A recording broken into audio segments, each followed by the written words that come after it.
में आप सभी का बहुत स्वागत है। आपके साथ मैं हूं नलिनी पांडे। चलिए खबरों की शुरुआत करते हैं। उत्तराखंड लोक सेवा आयोग को लेकर एक बड़ी खबर आ रही है।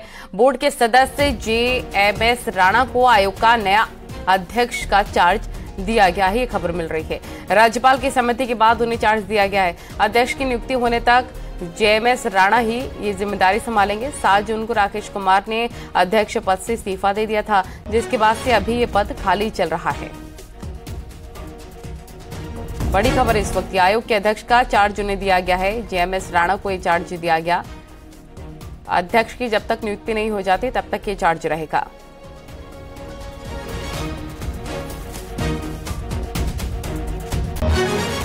पिथौरागढ़ से बड़ी खबर, नैनी सैनी एयरपोर्ट से हवाई उड़ान का रास्ता साफ हो गया है। DGCA ने एयरपोर्ट को जारी किया है लाइसेंस। लंबी जद्दोजहद के बाद मिला है लाइसेंस। एयर बिग कंपनी की उड़ान के लिए रास्ता साफ हो गया है। मुख्यमंत्री पुष्कर सिंह धामी ने आभार जताया। PM नरेंद्र मोदी के साथ ज्योतिरादित्य सिंधिया का आभार भी व्यक्त किया है। बड़ी खबर है इस वक्त की, अहम जानकारी आपको हम बता दें। पिथौरागढ़ से जहां नैनी सैनी एयरपोर्ट से हवाई उड़ान का अब रास्ता साफ हो गया है। DGCA ने एयरपोर्ट को लाइसेंस जारी कर दिया। लंबी जद्दोजहद के बाद लाइसेंस और एयर बिग कंपनी की उड़ान के लिए रास्ता साफ हो गया है और मुख्यमंत्री पुष्कर सिंह धामी ने इसको लेकर आभार भी व्यक्त किया है। प्रधानमंत्री नरेंद्र मोदी का भी, और इसके साथ ही उन्होंने स्पष्ट किया है कि अब और ज्यादा आसान और सुगम रास्ता हो जाएगा आम जनता का। तो बड़ी खबर इस वक्त की हम आपको बता रहे हैं।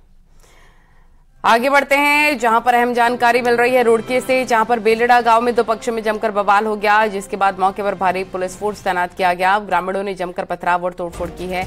एक बाइक में आग भी लगा दी गई। फायरिंग में भी बताया जा रहा है कि पथराव में कई पुलिसकर्मी घायल हो गए। वहां पर फायरिंग भी हुई थी, पथराव भी हुआ था। मामले में पुलिस ने कई लोगों को हिरासत में लिया। गांव के 10 किलोमीटर के दायरे में धारा 144 लगा दी गई है।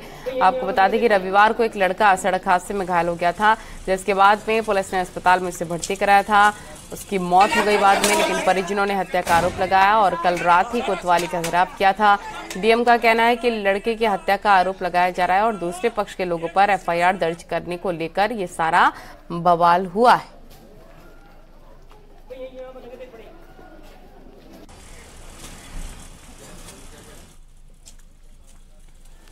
सर देखिए, 2 पक्षों में एक एक्सीडेंट को लेकर विवाद हुआ है, जिसमें एक व्यक्ति की मृत्यु हो गई थी।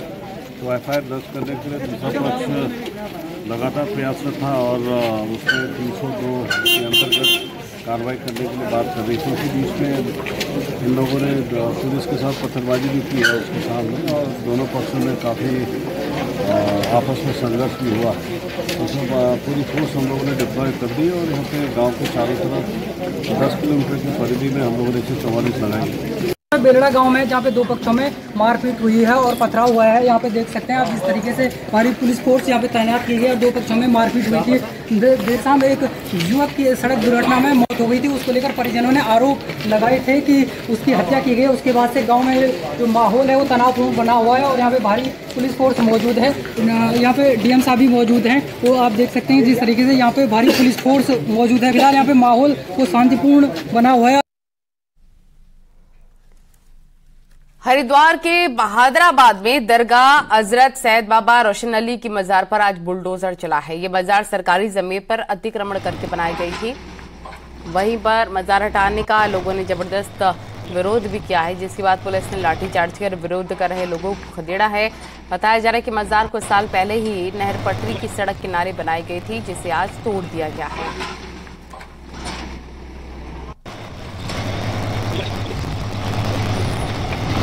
उसको जिन लोगों के द्वारा स्वयं हटाया जा रहा है वो भी एक बहुत अच्छी बात है, लेकिन कुछ जगह पे लोगों के द्वारा प्रॉपरली नहीं हटाया जा रहा है। तो उसी क्रम में आज बहादराबाद में जो नहर की पटरी पे है, जो कि लोगों के आने का एक मेन रास्ता है, उस पर जो इंक्रोचमेंट किया गया था एक धार्मिक स्ट्रक्चर बना के, तो उसको आज विद पुलिस फोर्स के रिमूव किया गया है। नहीं, पुरोला महापंचायत को लेकर देवभूमि रक्षा मंच ने खुला ऐलान किया है। प्रधान संगठन क्षेत्र पंचायत संगठन की अपील का पोस्टर जारी किया गया है। सनातन संस्कृति को मानने वालों से महापंचायत में पहुंचने की अपील की गई है। उधर पुलिस ने ऐसे किसी भी आयोजन की सूचना से इनकार कर दिया है।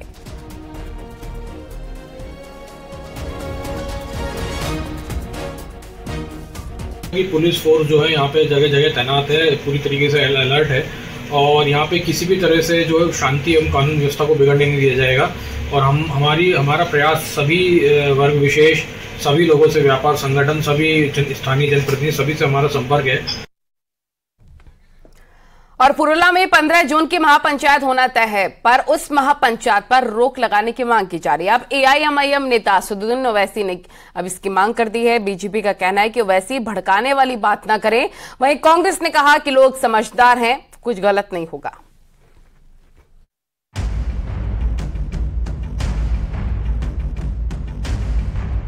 मुस्लिम समुदाय के कारोबारी एक एक करके पुरोला से दुकानें खाली कर रहे हैं। लोकल लोगों ने 15 जून तक दुकानें खाली करने और पुरोला छोड़ने का अल्टीमेटम दिया है और जून 15 को ही पुरोला में महापंचायत होनी है।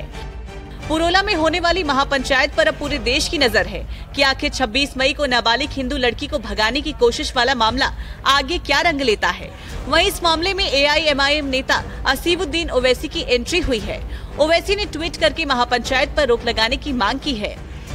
ओवैसी ने ट्वीट में लिखा कि 15 जून को होने वाली महापंचायत पर तुरंत रोक लगाई जाए, वहां रह रहे लोगों को सुरक्षा प्रदान किया जाए, वहां से पलायन कर गए लोगों को वापस बुलाने का इंतजाम किया जाए। भाजपा का काम है कि गुनहगारों को जेल भेजे और जल्द अमन कायम हो। ओवैसी का बयान आया तो बीजेपी और कांग्रेस की तरफ से भी जवाब आया। बीजेपी ने साफ कहा कि ओवैसी देशभूमि में उकसाने का काम न करे। वहीं कांग्रेस ने कहा कि महापंचायत करने वाले लोग समझदार हैं, इसलिए कुछ ऐसा नहीं होगा कि माहौल खराब हो। देखिए, कुल मिलाकर के जो ओबीसी जी का बयान आते रहता है और पूरा देश उसको देखता है, ओबीसी भड़काने का काम करता है।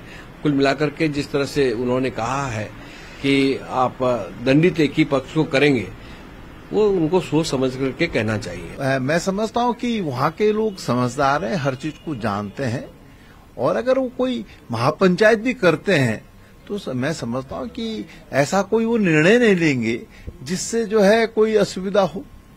अब ये सब चीजें देखने का काम तो प्रशासन का है।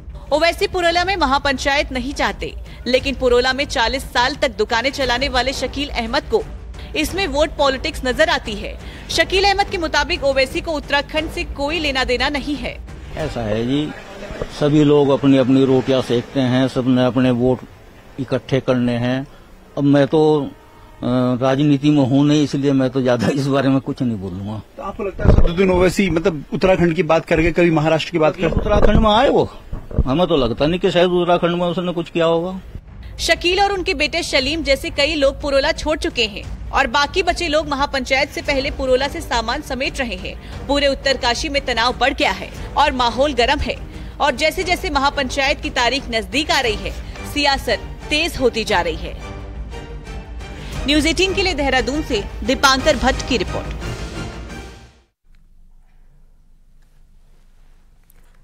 वहीं पर कैचीधाम के आसपास अचानक से बाहरी लोगों की भीड़ बढ़ने लग गई है, जिसके बाद ये स्थानीय लोग चिंतित होने लग गए हैं। ये पूरा मामला क्या है, रिपोर्ट आपको दिखाते हैं।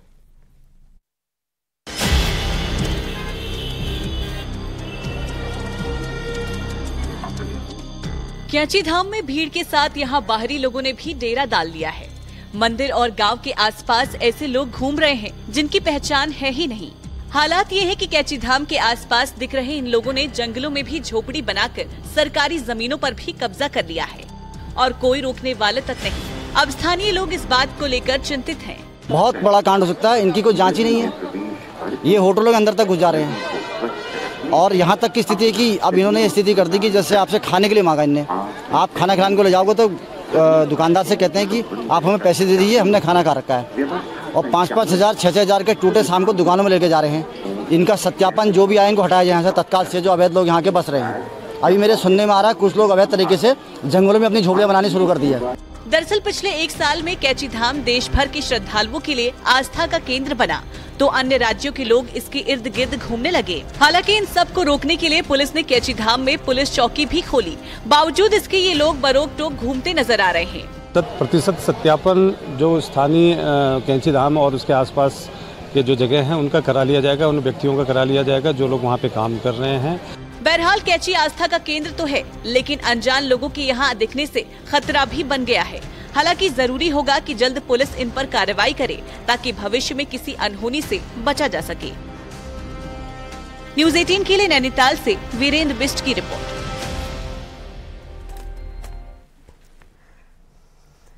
उत्तराखंड लव जिहादियों का अड्डा बन चुका है। एक के बाद एक घटनाएं रजिस्टर्ड हो रही हैं। अब डोईवाला में भी द केरला स्टोरी जैसी ही एक घटना सामने आने के बाद हड़कंप मच गया।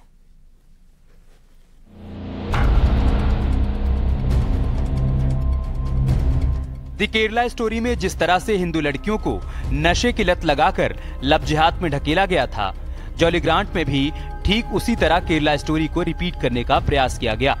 यहाँ मेडिकल की पढ़ाई कर रही एक लड़की को नशे की ऐसी लत लगाई कि वो नशेड़ी आसिफ मिनान के जाल में फंस गई। आसिफ मिनान हाल ही में नशा मुक्ति केंद्र से छूट कर आया और वो जॉलीग्रांट के आसपास कॉलेज छात्रों को स्मैक बेचने का काम करने लगा।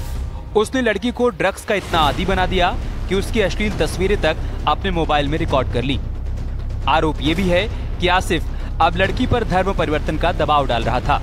लड़की की शिकायत पर बीजेपी समेत हिंदू संगठनों ने युवक को धर दबोचा। भीड़ के हाथों जमकर पिटाई हुई और फिर डोईवाला थाने में पुलिस के हवाले कर दिया गया। बहुत गलत हुआ है। हमारा जो क्षेत्र है बहुत ही शांत क्षेत्र है, इस तरह की घटनाएं यहाँ नहीं होती हैं, लेकिन जिस तरह का देखने में आ रहा लव जिहाद के लगातार मामले हो रहे हैं, इस तरह का एक मामला ये भी सामने आया और ये लड़का एक लड़की को ब्लैकमेल कर रहा था। इसके जो मोबाइल थे उसमें इस तरह के साक्ष्य भी मिले हैं। किस तरह से हमारे हिंदू भाइयों के, हिंदुत्व की जो बहु बेटियां हैं उनको टारगेट किया जा रहा है। हमारे देवभूमि उत्तराखंड की जो बेटियां हैं उनको टारगेट किया जा रहा है। हम इसकी घोर निंदा कर। चक्राता, पुरोला, विकासनगर, चमोली, देहरादून, रामनगर और अब डोईवाला में लव जिहाद के मामले सामने आ चुके हैं। इससे हिंदूवादी संगठनों का पारा चरम पर है। देवभूमि रक्षा मंच के संस्थापक स्वामी दर्शन भारती का कहना है कि एक सुनियोजित साजिश का हिस्सा है। फिलहाल मामले में केस दर्ज कर लिया गया है और एक बड़े षड्यंत्र के तहत इस देवभूमि में लव जिहाद, बहुत बड़े षड्यंत्र के तहत लव जिहाद चलाया जा रहा है। लव जिहाद चला करके हमारी रोटी चोटी बेटी पर प्रहार करने का दुस्साहस किया जा रहा है। कुछ लोगों ने प्रार्थना पत्र दिया था और उसी बात को लेकर के दोनों पक्ष थाने में आए थे और थाने में भी उन लोगों के बीच में कुछ कहासुनी हुई। इसी पूरे प्रकरण को लेकर के लगभग 4 प्रार्थना पत्र आए हैं, जिस पर पुलिस इसकी छानबीन कर रही है और मैंने सुसंगत धाराओं में संबंधित के विरुद्ध मुकदमा पंजीकृत करने के लिए आदेश कर दिया है। नंबर 1। दूसरा, जिस केरला स्टोरी रिलीज होने के बाद खासकर उत्तराखंड में तेजी से लव जिहाद के मामले सामने आए हैं। बीते महीनों में 50 से ज्यादा मामले दर्ज किए जा चुके हैं। अब लोग भी मानने लगे हैं कि स्टोरी भले ही केरल के लव जिहाद पर आधारित थी, लेकिन उत्तराखंड में भी स्क्रिप्ट लंबे समय से लिखी जा रही थी। न्यूज 18 के लिए सत्येंद्र बर्तवाल के साथ देहरादून से सुनील नवप्रभात की रिपोर्ट। तो लव जिहाद मामले को लेकर देहरादून में मुस्लिम प्रतिनिधियों ने सीएम धामी को एक ज्ञापन भी सौंपा है, जिसमें पुरोला की घटना का जिक्र हुआ है और असामाजिक तत्वों को इसके लिए दोषी ठहराया गया है। वहीं मुस्लिम समाज ने प्रताड़ित करने का आरोप लगाया है। सीएम धामी ने मिलने वालों में वक्फ बोर्ड के अध्यक्ष शादाब शम्स, बीएसपी विधायक मोहम्मद शहजाद और हज समिति के अध्यक्ष खतीब अहमद शामिल थे।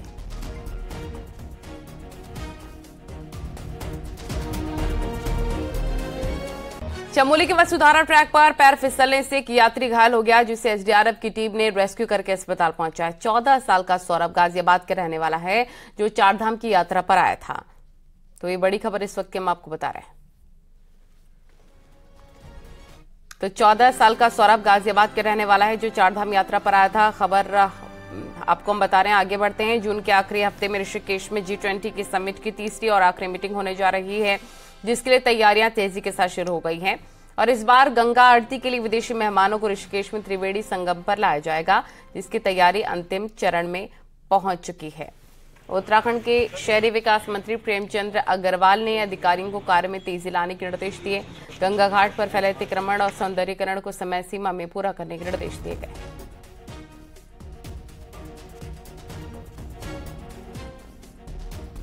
G20 समिट की तैयारी तेज हो गई है। शहरी विकास मंत्री ने इसको लेकर एक मीटिंग भी ली है। बड़ी खबर आपको बता रहे हैं इस वक्त की। गंगा घाट का हो रहा है सौंदर्यीकरण।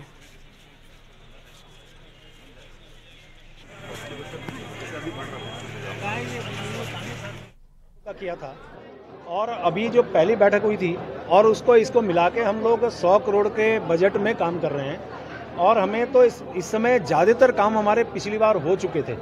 अब यहाँ जिस गंगा आरती की हम बात कर रहे हैं, मुझे खुशी इस बात की है कि मैं स्थानीय विधायक भी हूँ।